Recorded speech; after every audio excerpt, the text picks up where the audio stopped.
What's going on, guys? This is Gene Jensen, and I want to talk to you about one of my favorite finesse rigs that I use when the bite is terribly tough, and that's the Ned Rig.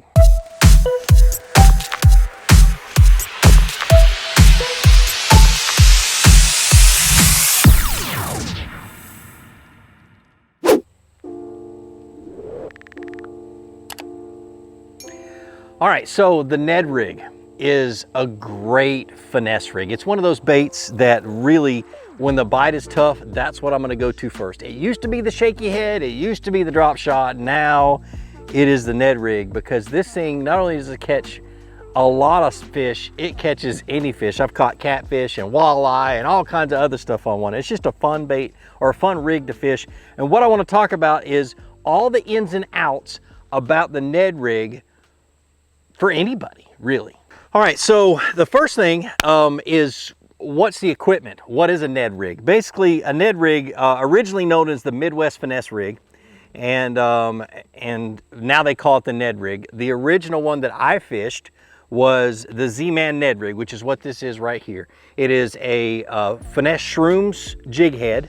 Looks just like that, tiny little thin wire hook, a little bit of keeper right here. My favorite jig head, the favorite size I like to use is 1/10 ounce. But if you guys are buying other brands, a 1/8, 1/16 ounce will be just fine. All right, so the baits that you can pair this with are innumerous. There's tons of companies that make Ned Rig stuff now. Strike King, missile baits, you name it, everybody's got one. Basically what it is what you're gonna be using is just little small baits. This is a finesse TRD, this is the original one. And then Z-Man's got a whole bunch of other baits that are for the Ned Rig. And then another one that I like to use is the Missile Baits Ned Bomb. And we'll talk a little bit more about that in just a minute and why I choose that over a lot of other ones. But this is my go-to. This is the normal TRD. I have 4 or 5 different colors I use, natural colors and dark colors, and I just go with it from there, and I really typically will catch at least one fish on a tough day. So real quick, I'm just gonna show you how to rig it. I'm gonna throw the TRD on, and all I do is you just run it straight through the center. Run it till it just barely starts to bend over the hook, or bends over about halfway, and then come out the side.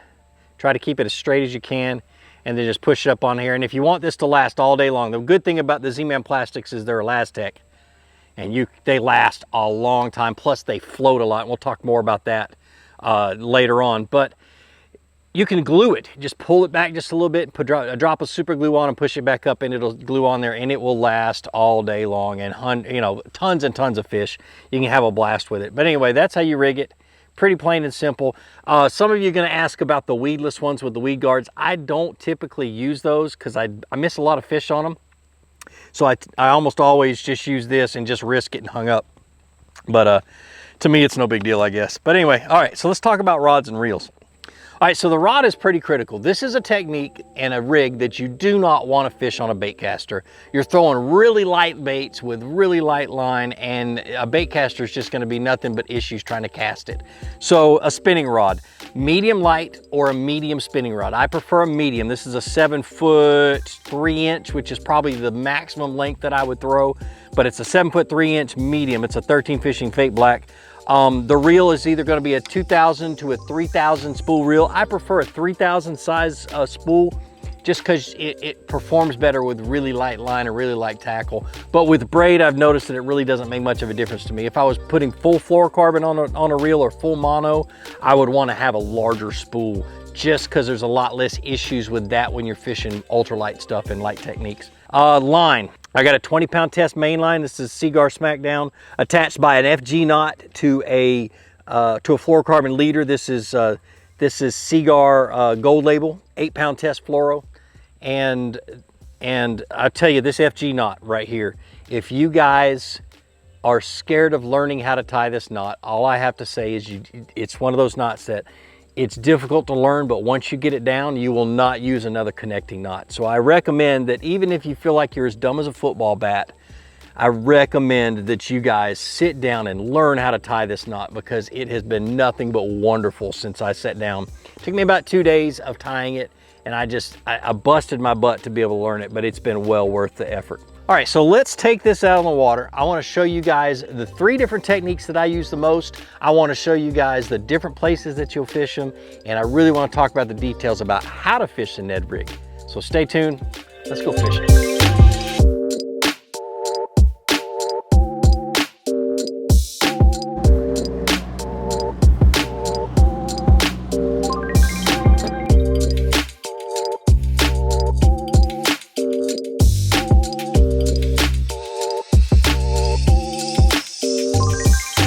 All right, so before I forget, I know the question's gonna come up.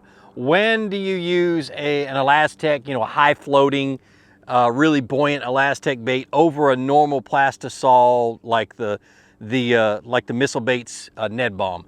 Well, the way I think of it is, if I'm gonna fish a technique that keeps that bait on the bottom, I want to have one that's a high floating bait because it will keep that bait standing. It just has a better action on the bottom, and it's typically, well, it's definitely not gonna roll over. If you use a plastisol bait and you're only fishing your bait on the bottom, it's gonna roll on its side, it's gonna get snagged up a whole lot more. It's just gonna be, it's not gonna work as good. It'll still work, but it's not gonna work as good as the Z-Man baits. Now, when I wanna use a bait that's like a regular soft plastic made with plastisol, I am going to, this when I'm fishing techniques where it's up in the water column more. I'll have one that I'm gonna talk about in a minute where I bounce it off the bottom. I use specifically the Ned Bomb for that technique, and then also when you're kind of swimming it through the water. So let's talk about those techniques.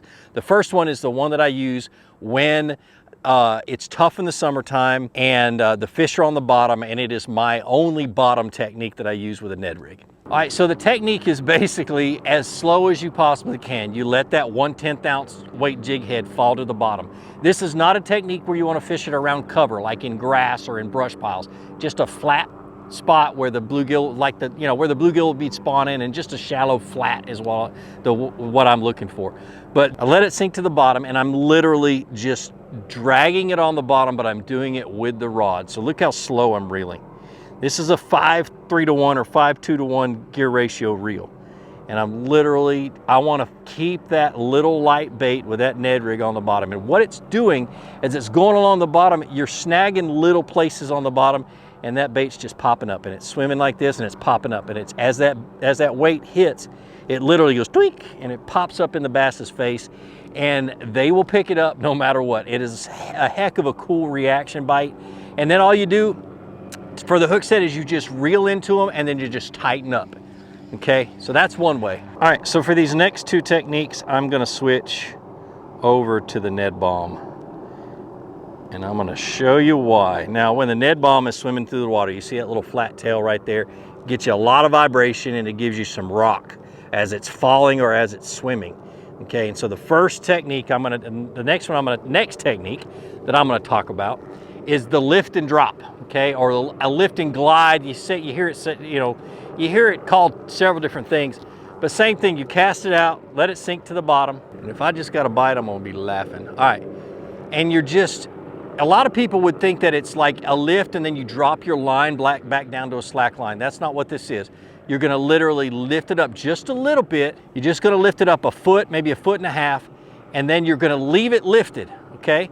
And that's what I'm doing, is I'm lifting it up, and I'm just gonna leave my rod tip up there so the bait comes up, and then it glides back down towards me and away from the fish, and it makes the fish see it, and they're like, ooh, ooh, ooh, I gotta get to it before it gets away. And as it's gliding down, it becomes a lot easier target for them, and then that flat tail causes it to rock, is what I do. So I'm lifting and I'm dropping, and this is what I do 90% of the time when I wanna get bit. I'm lifting and I'm dropping. You don't have to have a tight line, but you wanna have a semi-tight line. You don't want slack laying on the water when it's falling. All right, so I wanna talk a little bit about line diameter or line size. This is a technique that you can go from 4-pound test to about 8-pound. I don't like to fish any heavier than 8. I feel like it kills the action of the bait. It really is, it just doesn't seem to work as good until you get into those lighter lines. Now with that, you've gotta really make sure that you've got your drag set right. So what I do is I'll get it, see that's way too tight. I'll loosen my drag up really, really loose to where it's super easy to pull that line out, and then I'll go 3 or 4 clicks in, and that's it. Now the temptation when doing this is going to be to fish it like a shaky head. Let it fall to the bottom and shake it, let it fall to the bottom and shake it. I have rarely ever had a good day doing that. I've caught fish doing it, but I've almost always got them fired up by just doing the lift and drop. And so I've got a school of fish, or I think I've got a school of fish out here in front of me. I'm gonna try to catch a fish on it real quick. All right, so one of the things that, I guess one of the myths of a Ned rig is a Ned rig only catches small fish. Let me tell you something, when the fishing's bad, you'll take anything. I mean, you will literally take anything. And it does, it catches little fish, but it'll also catch big fish. You drop this sucker in front of a big fish, he's not gonna just sit there and say, that's not big enough, I'm not gonna take it. So he goes, sucks it in, you set the hook, and you got a big fish, and you got a good fight on your hands too. Another thing is that I'm thinking about is rod angle.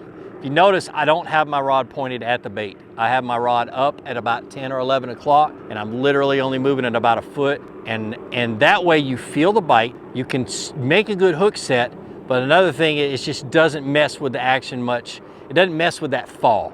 If you have that rod tip high, it'll fall nice and natural. All right, so the next technique that I use is for suspended fish. And this thing works great for suspended fish. And this is when I typically will only use something that's got some type of a kick and tail. Either the Ned bomb or the, let me grab it real quick. The hula sticks.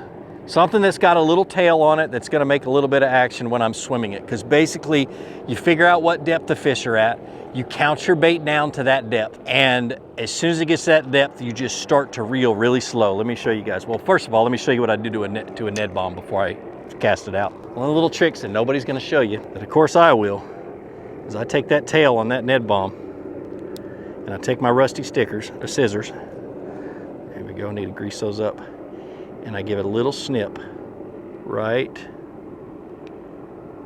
there. Just cut it just a little bit, and that'll catch enough water to where it makes that thing swim a whole lot better. And this is only when I'm swimming it. So say the fish are at 8 feet, and it takes this thing about 9 seconds to get, or probably about 7.5 to 8 seconds to get 8 feet deep. So I'm gonna cast it out there, count 1, 1,000, 2, 1,000, 3, 1,000, in my head, all the way to 8 seconds. And I'm gonna sit there and I'm gonna go, and I'm just gonna reel it back to the boat.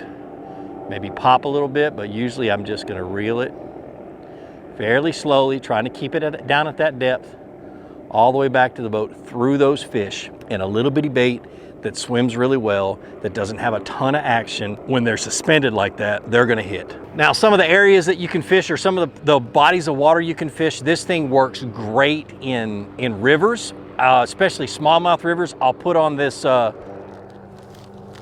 me grab it real quick. The Z-Man TRD crawl. I'll throw that on, and it works wonders for smallmouth. I'll also use a little baby rage crawl on a Ned rig. It just works really good there. Where it really shines are in little small ponds and small lakes, bank fishing. And my favorite way to fish it there is the lift and drop like this. Also, you can cast it out, let it sink to the bottom, and just slowly start reeling it like you would a suspended fish, but reeling it just off the bottom super slow, because a lot of those lakes have silt on the bottom, and if you let it sit on the bottom too long, it works its way into the silt, and the bass just aren't gonna grab it. So you try to keep it above the silt. But when I'm in a competition like I was with Noah Pescatelli several years ago, Kicking Their Bass TV, we went to his lake that he learned to fish on, and I kicked his tail in a little one-on-one competition. The only thing I had was a pocket of finesse TRDs and a Ned rig tied onto the end of my rod. And that's what I'll take every time I go to a pond bank fishing. It's hot. I'm sweating bullets. So I'm gonna try to catch a fish in the next few minutes. And if I can't catch one, we're gonna go to the house, because I don't feel like getting dehydrated today. All right, so on a hook set, you just reel into them and start lifting, just like that. You want that drag to sing, because it means you got that light line set good. And that's not a bad little bass.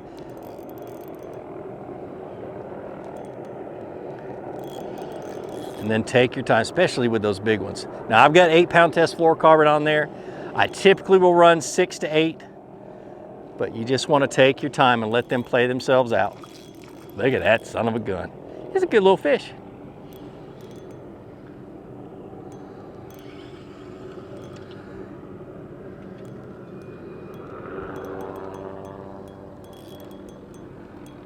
Look at him, Jordan. Woo!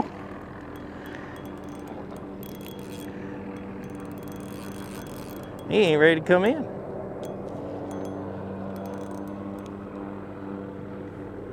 All right. And of course, I don't have the net in the boat. I'll reach down and grab him.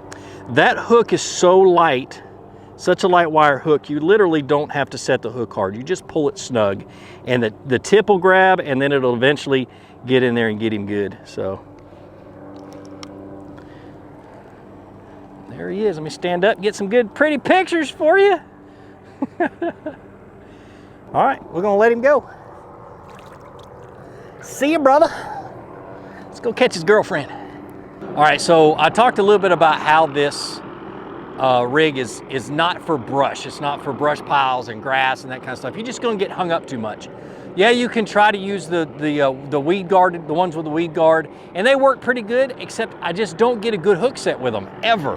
And so I try to stay away from them. It's a good one to fish around the edges of brush and grass. It'll pull the fish out of the edges and get them to bite, but I typically don't fish it in those kind of situations. All right, last cast, because it's hot. I'm tired of sweating. If I don't catch one on this, it's gonna be the end of this video. So we'll see. We'll let it sink to the bottom, all the way to the bottom. Oh well. All right, guys, well, I hope you learned something from this video. If you liked it, hit the thumbs up, do the subscription thing, all that other stuff. Hit the little bell so you guys can get notifications if you haven't done that already. But like I always say, be sure to introduce somebody to fishing. Introduce them to my channel. Let me help you teach them how to fish. More importantly, get out on the water. Go out and catch some fish and have a great day. We'll see you.